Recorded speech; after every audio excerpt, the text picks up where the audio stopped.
The death toll in Nicaragua keeps rising after talks between the government and opposition broke down in mid-May.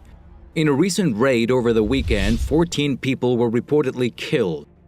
Daniel Ortega, who was elected in 2016 as Nicaragua's president, has now faced weeks of revolt in the country's bloodiest confrontations since 1990.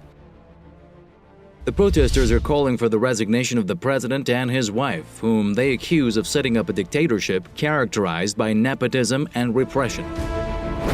A demand had been made for a national dialogue. Now, it's questionable how you do that, but the government, Ortega and the government said, okay, we will do that. We will have this national dialogue. And then the next thing that happened was that the opposition essentially presented impossible demands. That is, before there can be any national dialogue, the president has to resign. I mean, this is a rather old tactic where you just keep moving the goalposts.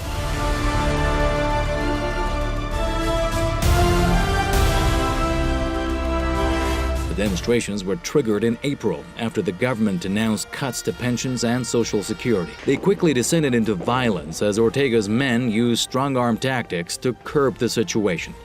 Rights groups have accused security forces and those loyal to the government of using lethal force to clamp down on the protests.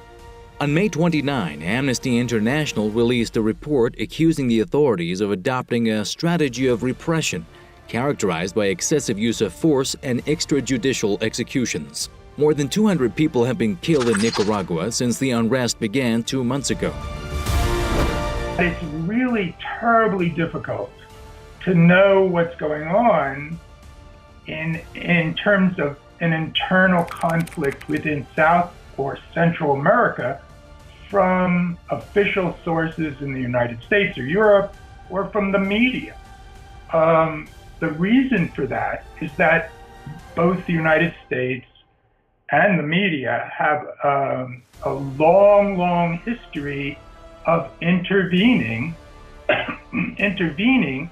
into the affairs of governments particularly in Central America.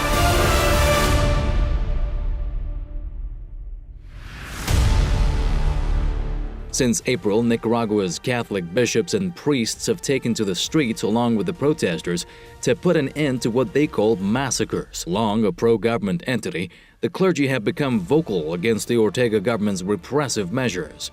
In recent weeks, the Catholic Church has become more involved as a negotiator while siding with the opposition. The Catholic Church in Central America has traditionally, and in South America too, traditionally been on the side of conservative right-wing forces.